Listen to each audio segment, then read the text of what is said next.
Welcome, ladies and gentlemen. Thank you so much for your great support always. I'm so grateful for your continued support to this channel. Thank you so much, ladies and gentlemen.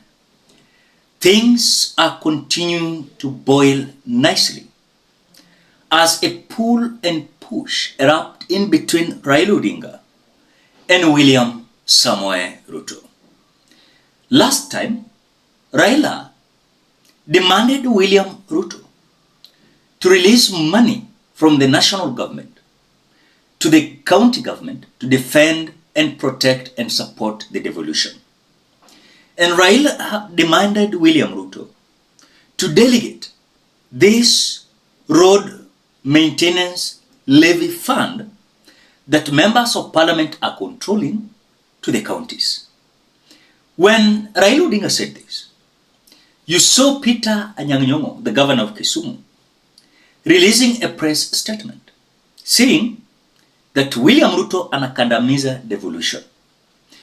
When this letter came in, a close ally and a senator from Kericho, Aaron Cheruiyot, tried to criticize the ODM party. And he said very clear, it is quite hard being William Samoei Ruto.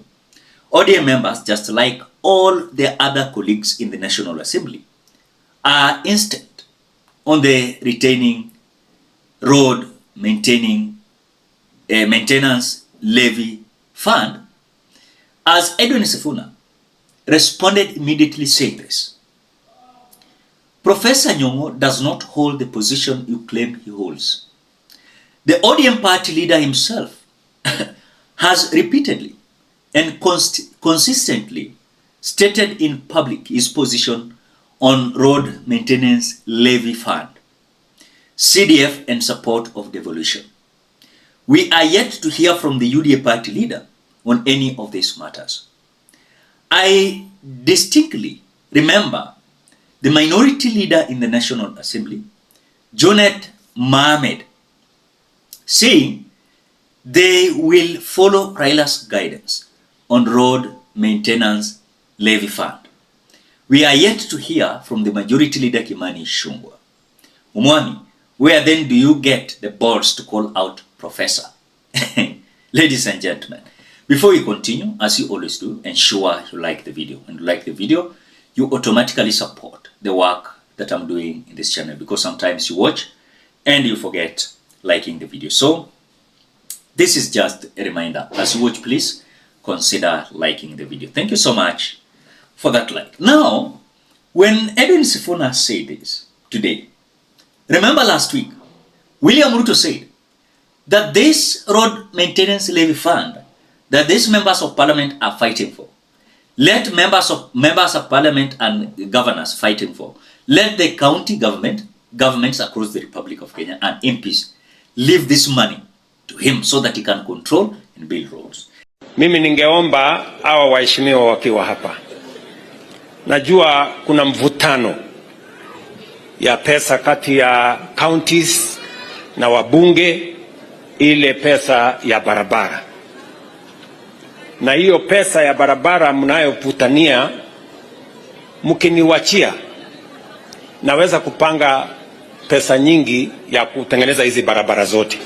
Kwa sababu sasa hiyo pesa mnachukua mnaenda tengeneza barabara kidogo ya mara kutoka hapa mpaka pale, inanyesha siku moja inaisha yote.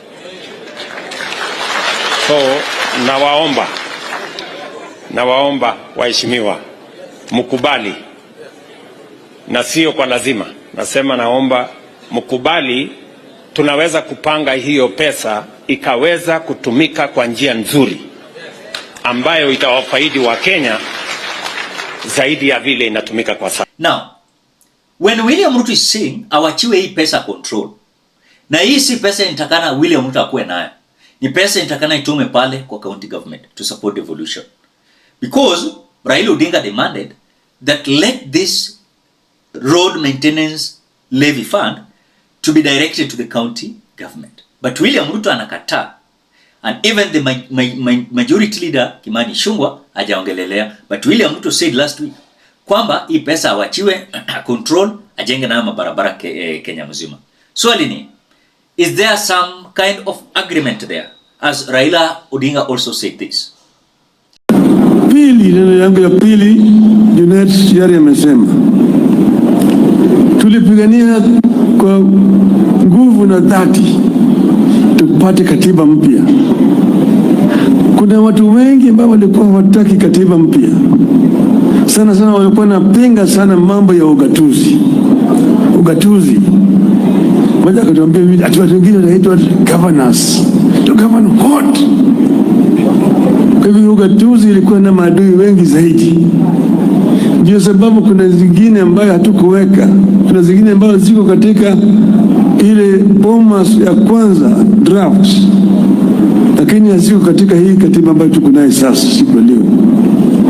Hii katiba is still work in progress. Lakini ugatuzi ilikuwa muhimu zaidi. But devolution is not working, but devolution is still not working properly. If devolution were allowed to work properly, you will see the fruits of devolution. Go to Germany and see how a devolved system works. Very, very efficient indeed. You know, we did not, for example, devolve education. But in most of devolved systems, education is devolved up to secondary school. The reason why we did not devolve devolution was because of NAT. NAT walipinga wakasema ati NAT itakufa kama devolution education is devolved.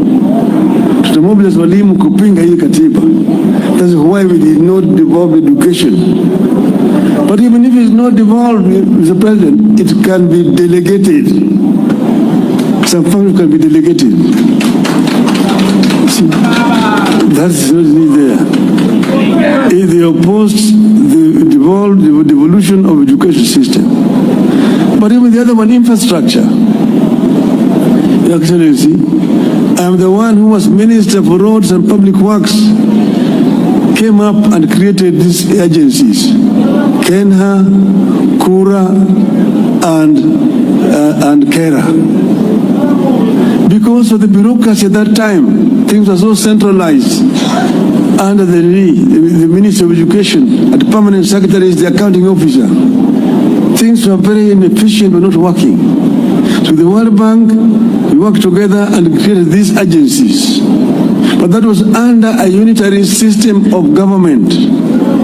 With a devolved government, there's no need for Kura and Kera. Kura and Kera should be under the counties. It does not make any sense that somebody is sitting in Nairobi and has got roads in Mombasa town. Somebody is sitting in Nairobi and got roads in Kisumu which cannot be touched by the government. Within Nairobi town itself, city itself, so many roads there are not under Nairobi county government. They're under national government. That's why it's so inefficient. It's so inefficient. Let us devolve funds to the counties. And as I was told the MPs, and they disagree. CDF, national government, give that CDF national government, but to the counties, not the MPs. Full levy. Members of Parliament, Your Excellency, have no business constructing roads. The role of members of Parliament is clearly stated. Representation, legislation, and oversight. How do you oversight when you yourself are actually implementing?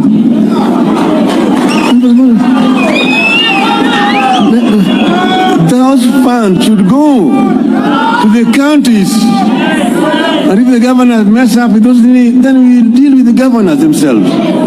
But they don't tie the hands of governors. And then MPs go and say, mimi ndio nimejenga barabara hii, mimi nimejenga barabara hii, nimejenga shule hii, niko hospitali hii, governor hajafanya chochote.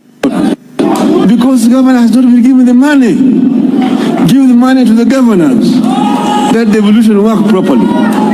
And that's why I say that if they don't do it, we'll make it an election subject. Now, the simple question that I want to understand here, when Raila Odinga gave his demands about what should be done, you want to tell me that William Ruto has not realized and listened to Raila Odinga? Then you can clearly see the push and pull in between Raila Odinga's camp and William Ruto's camp. William Ruto's camp, they want to control everything, and they want to demean the devolution. But Raila Odinga wants devolution to be supported and money that are stuck in the national government to be released to the county government. So there is a push and a pull where close allies of William Ruto, they are disagreeing with Raila Odinga's close allies, including Raila himself. You know, so this fight is continuing. Hii vita inaendelea. You know, na bado kuna vitu mingi hao watu wanavurutania hapa because William Ruto anataka kufanya chochote. Yenda ajenge barabara, ajenge markets across the Republic of Kenya, and even supporting these members of parliament to continue remaining with the road maintenance levy fund. On the same note, the CDF, but Raila Odinga is against this. Ladies and gentlemen, what do you think? Drop your opinion at the comment section below. Otherwise, thank you so much because of your great support. Please consider subscribing, liking, commenting, and sharing this video. Bye bye till you meet in another video.